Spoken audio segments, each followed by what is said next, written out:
Buenos Aires, el declive de la ciudad de la furia.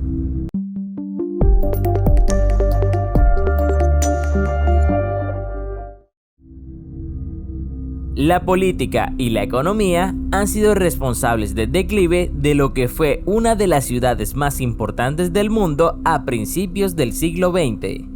La situación de Argentina sigue siendo compleja, y aunque todos los focos apuntan a Venezuela por su presente, la verdad es que tanto Buenos Aires como el resto del país no se alejan mucho de la realidad venezolana.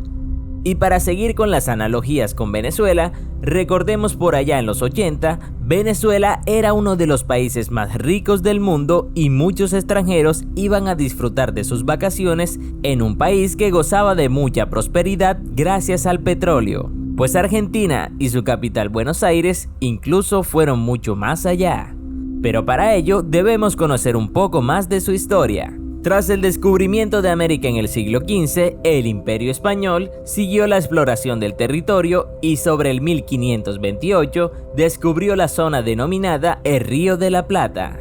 Pasados algunos años, el español Pedro Mendoza estableció un asentamiento que llamó Nuestra Señora del Buen Aire, una zona habitada por indígenas con quienes tuvieron conflicto y finalmente los españoles abandonaron el territorio. Si bien el tiempo pasó y el Imperio Español conquistó Buenos Aires, pero adelantémonos hasta el siglo XIX, donde finalmente Argentina logró independizarse e inició a forjar su propia historia. Volvamos a dar un pequeño paso en el tiempo. En 1853 salió a la luz la Constitución de la República de Argentina. La Constitución dio apertura a ideas como el libre mercado, respeto a la propiedad privada, una política social acorde a la época y la tolerancia religiosa, adoptando el país una postura liberalista y muchas otras ideas que abrazan posturas ideológicas derechistas. A finales del siglo XIX, Argentina era el país más rico del mundo. No se trataba de que era una economía grande para la región, era con todas las letras el país más poderoso del planeta en términos económicos, por encima de Estados Unidos, Alemania, Reino Unido y las potencias habituales. Durante ese tiempo, en la capital de Argentina se construyeron todo tipo de monumentos y edificios que hoy siguen adornando lo que es para muchos la ciudad más hermosa y con la arquitectura más fascinante de América Latina. Para el año 1895, Argentina tenía un PIB per cápita de $5.786, seguido por Estados Unidos y Bélgica en tercer lugar. Gracias al liberalismo, Argentina se convirtió en una potencia a nivel mundial y de esta manera, a principios del siglo XX, para un extranjero era totalmente lo mismo ir a Nueva York o ir a Buenos Aires.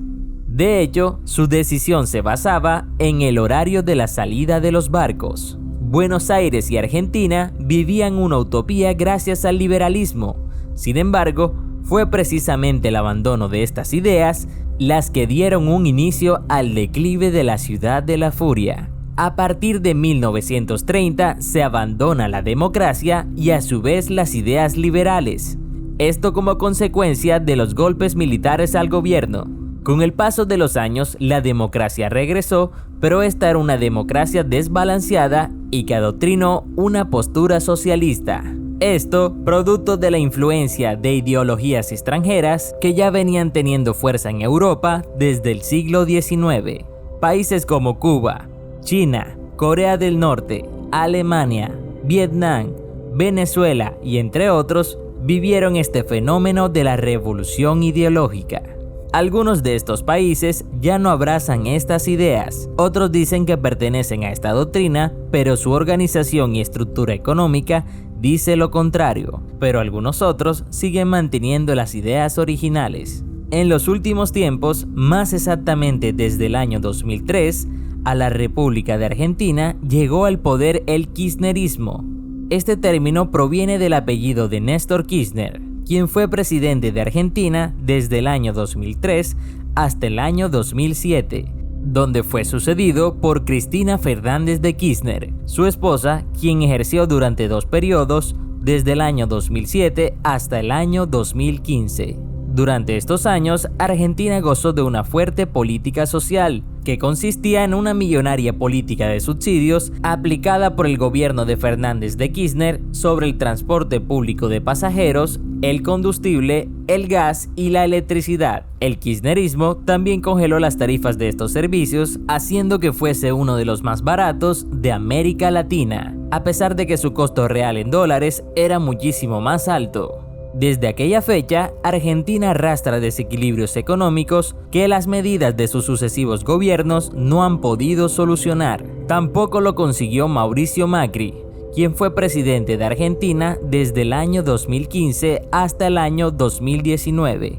Macri es un político, ingeniero civil, empresario, dirigente deportivo y fue presidente del Club Atlético Boca Juniors. Este se abanderó como la alternativa política al kirchnerismo. Al heredar un país con una economía devastada, uno de sus mayores retos fue que la economía internacional volviera a confiar en Argentina. Su política se basó en el sinceramiento de las tarifas de los servicios públicos mediante la disminución de subsidios y la dolarización de los valores, y la reducción del personal de empleados públicos. Sus esfuerzos tratando de lograr un saneamiento financiero del país no fueron suficientes durante sus 4 años de mandato. La crisis económica, la reducción de subsidios y el personal de empleados públicos catapultó su nivel de favorabilidad a bajos porcentajes. El domingo 27 de octubre del año 2019, Macri perdió las elecciones frente a su rival kirchnerista peronista, Alberto Fernández. Y la economía, según expertos, tuvo mucho que ver en esto. A lo largo del siglo XX y aún en pleno siglo XXI, el gobierno ha acudido al Fondo Monetario Internacional para solucionar sus problemas económicos. Sin embargo, aunque es una solución a corto plazo, esto solo ha representado un problema económico más a largo plazo. Volviendo al tema de Buenos Aires, la hermosa y utópica ciudad de finales del siglo XIX e inicios del siglo XX, poco a poco ha quedado bajo las sombras. A pesar de que el socialismo implementado desde hace un par de décadas ya ha comenzado a deteriorar el paisaje visual de Buenos Aires. Aunque la ciudad tuvo avances en infraestructura, los ciudadanos han manifestado su desacuerdo con el gobierno en varias ocasiones. Actualmente, Buenos Aires pasó de ser la ciudad del futuro a una ciudad sin futuro, pues la política y la nefasta economía ha arruinado el PIB y los residentes de la capital de Buenos Aires apenas están recibiendo un salario mínimo de unos $250 al mes. Algunos productos han empezado a volverse escasos en la ciudad y en otras provincias del país, lo que ha generado manifestaciones en contra del gobierno. Los simpatizantes del kirchnerismo culpan al presidente Macri por su poco conocimiento para manejar un país tan importante, pues sus mejores logros fueron en el fútbol cuando fue presidente de Boca Juniors.